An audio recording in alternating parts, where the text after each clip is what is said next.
ઘૂસણખોરી મુદ્દે અમિત શાહનું મોટું નિવેદન। કલોલના સોનીપુરના કાર્યક્રમમાં આપ્યું નિવેદન। બંગાળ સરકારે 7 દિવસમાં બીએસએફને 600 હેક્ટર જમીન સોંપી। મમતા બેનર્જીના શાસનમાં ઘૂસણખોરી થતી હવે અટકી જશે। અમિત શાહે આ વાત કરી છે। સ્વેચ્છાએ દેશ છોડનાર ઘૂસણખોરો સામે કાર્યવાહી નહીં થાય, બાદમાં ઝડપાશે તો કોઈને છોડવામાં નહીં આવે તેવી પણ વાત અમિત શાહે કરી છે। और मैं बंगाल के मुख्यमंत्री श्री शुभेंदु अधिकारी जी को बधाई देना चाहता हूं कि 7 ही दिन में उन्होंने 600 हेक्टर भूमि बीएसएफ के हाथ में सौंपने का काम कर दिया। चिकन नेक की भी 121 हेक्टर भूमि भारत सरकार को दे दी और आज अखबारों में देख रहे हैं कि पहले ममता के शासन में हर रोज घुसपैठ होती थी, अब घुसपैठ करने वाले अपने आप वापिस जाने लगे हैं, अपने आप जाने लगे।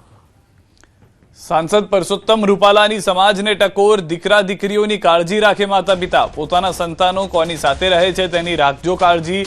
मित्रों, अभ्यास अंगे माहिती मेळवी जोईए। अमदावादमां योजायेला कार्यक्रममां रूपालाए समाजने टकोर करी हती।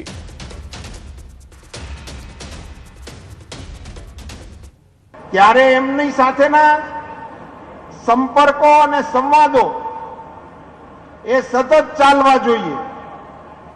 आपणने खबर होवी जोईए, परिवारने खबर होवी जोईए के एनुं मित्र वर्तुळ केवुं छे, एनी आसपास कोण दीकरा दीकरीओनी हारे एनो आवरो ज आवरो छे।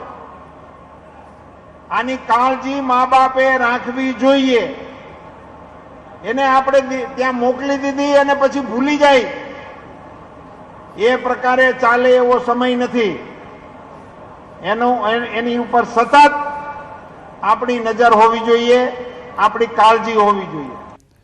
जूनागढ़ जिल्लाना ચોકલી ગામમાં શ્વાનના આતંકથી ગ્રામજનોમાં દહેશત ફેલાઈ છે। એક જ દિવસમાં શ્વાને 4 જેટલા લોકોને બચકા ભરીને ઇજાગ્રસ્ત કર્યા છે, જેમાં બાળકો અને વૃદ્ધો પણ શામેલ છે। હુમલા બાદ તમામ ઇજાગ્રસ્તોને તાત્કાલિક સારવાર માટે આરોગ્ય કેન્દ્રમાં ખસેડવામાં આવ્યા। સતત વધતા હુમલાઓને પગલે ગામમાં ભયનો માહોલ સર્જાયો અને ગ્રામજનોએ તંત્ર પાસે તાત્કાલિક કાર્યવાહી કરી શ્વાનને પકડવાની માંગ કરી છે। મને હડકાયું કૂતરું કર્યું, બીજા 4-5 જણાને કર્યું। સવારે 7 વાગે આજે કઈક સરકાર રસી કરે ને કઈક કરે તો થાય ને, બાકી તો હું। ગીર સોમનાથથી સમાચાર। વેરાવળના નવાપરા ગામે દીપડો કૂવામાં ખાબક્યો। અંદાજે 50 ફૂટ ઊંડા કૂવામાં દીપડો ખાબક્યો। દીપડો કૂવામાં ખાબકતા ખેડૂતે વન વિભાગને જાણ કરી। વન વિભાગે ઘટના સ્થળે પહોંચી દીપડાનું દિલધડક રેસ્ક્યુ કરી બહાર કાઢ્યો। 1 કલાકની ભારે જહેમત બાદ 50 ફૂટ ઊંડા કૂવામાંથી દીપડાને હેમખેમ બહાર કાઢાયો હતો।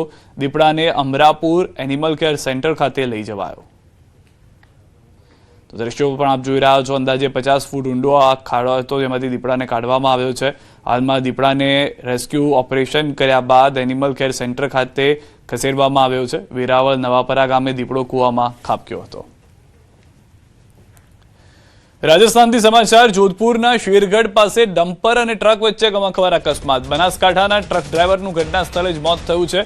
અકસ્માતમાં 3 લોકો ગંભીર રીતે ઘાયલ થયા હતા। ટ્રકમાં ભરેલા પ્લાસ્ટિકના રોલ રોડ ઉપર વિખેરાઈ ગયા હતા। ક્રેન અને જેસીબીથી વાહનો अलग करी बचाव कामगीरी। इजाग्रस्तों शेरगढ़ थी जोधपुर होस्पिटल खसेड़ाया।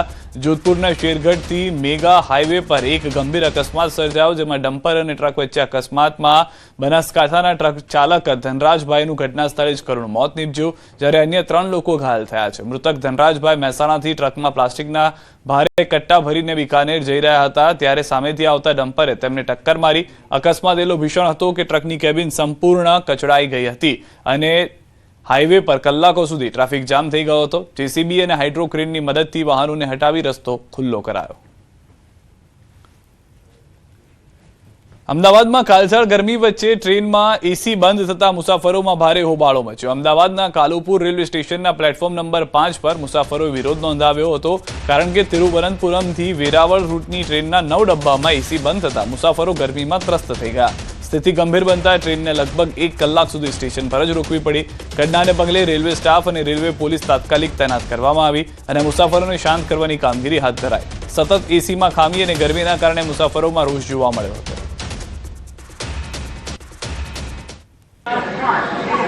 વેરાવળથી ત્રિવેન્દ્રમ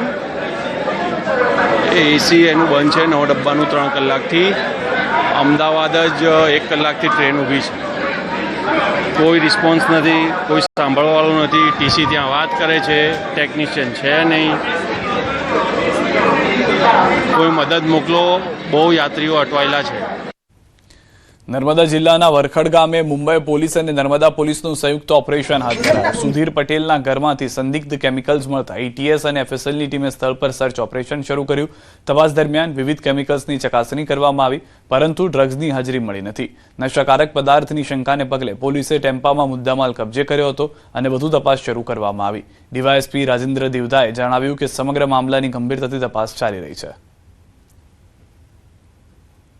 સુધીર પટેલના ઘરે સર્વ ઓપરેશન કરતા તેના ઘરમાંથી અલગ અલગ પ્રકારના કેમિકલ્સ મળી આવેલ. ક્લોરોફોર્મ, હાઇડ્રોક્લોરિક એસિડ, બોમ્બી, મિથાઇલ વગેરે. જે અનુસંધાને તે લોકોએ એમના એમડી ડ્રગ્સ પકડાયેલ તે અનુસંધાને તપાસના કામે કબજે કરવામાં આવે છે. એફએસએલ દ્વારા તે જગ્યા પર જે પાત્રમાંથી એ લિક્વિડ એમને કબજે કરવામાં આવેલ હતો તે પાત્રની ચકાસણી કરતા તેમાં કોઈ પણ પ્રકારના ડ્રગ્સની હાજરી પ્રાથમિક દ્રષ્ટિએ જણાવેલ ન હતી. અને જે પકડાયેલ બંને આરોપી જે મહારાષ્ટ્રની અંદર છે, મુસ્કાન સલીમ ખાન અને પપ્પુ ચૌધરી, બંને મહારાષ્ટ્રના રહેવાસી છે, અહીંના કોઈ રહેવાસી નથી. સુધીર પટેલ હાલ સુધી અમારી ટચમાં કે પૂછપરછમાં આવેલ નથી કે મહારાષ્ટ્ર પોલીસના ટચમાં આવેલ નથી. જ્યારે પણ એ સુધીર પટેલ બાબતે હકીકત જાણવા મળશે. સાંસદ મનસુખ વસાવાએ નર્મદા પોલીસને આડે હાથ લીધી. નર્મદાના વરખડ ગામ ખાતે મુંબઈ પોલીસની તપાસ ચાલી રહી છે તે બાબતે સાંસદે આપ્યું નિવેદન. કહ્યું આખી નર્મદા પોલીસને સસ્પેન્ડ કરી દેવી જોઈએ. રજૂઆત બાદ પણ પોલીસ ઊંઘમાં જોવા મળી રહી છે, તેની ઊંઘ નથી ઉડી રહી. આટલી મોટી માત્રામાં શંકાસ્પદ નશાકારક પદાર્થ મુંબઈ પોલીસે પકડ્યું છે. નર્મદા પોલીસને તે કેમ ન દેખાયું તેવા સવાલ કર્યા. પત્ર લખ્યાને 1 અઠવાડિયામાં ફરીથી દારૂના ધંધા ધમધમી ઉઠ્યા હોવાની પણ વાત કહી છે. મુંબઈની પોલીસને બાકી પોલીસ તંત્ર બિલકુલ એનો તપાસી રહ્યો છે. હું અભિનંદન આપું છું આ સાથે જોડાયા. પણ નર્મદા જિલ્લાની પોલીસની શરમજનક છે અને ખાસ કરીને આમલેથા વિસ્તારના જે પીઆઈ હશે કે જે એ સાથે જોડાયેલ સમગ્ર પોલીસ તંત્રને હું એની નિંદા કરું છું કે એમના નજર હેઠળ આ પ્રકારના કૃત્ય ચાલતા હતા અને આમને નર્મદાની પોલીસને ખબર નથી. હું તો નર્મદાની પોલીસને ગૃહ વિભાગ તાત્કાલિક સસ્પેન્ડ કરી નાખવા જોઈએ હું માંગ કરું છું. તો મહેશ વસાવાના રાજીનામા પર પણ બોલ્યા છે મનસુખ વસાવા. મહેશ વસાવા આમ આદમી પાર્ટીના સંપર્કમાં છે. મહેશ છોટુ વસાવા રાજકીય રીતે સ્થિર નથી. ચૈતર સાથે મહેશ વસાવાની મિલીભગત છે. આજે કોંગ્રેસ છોડીને બાકીની પાર્ટીમાં એ મહેશભાઈ જવાના પ્રયત્ન કરે છે. ખાસ કરીને આમ આદમી પાર્ટીના સંપર્કમાં છે. વાલિયા તાલુકાનો જે આખો તાલુકા પંચાયત બની છે અને ઝઘડિયા તાલુકામાં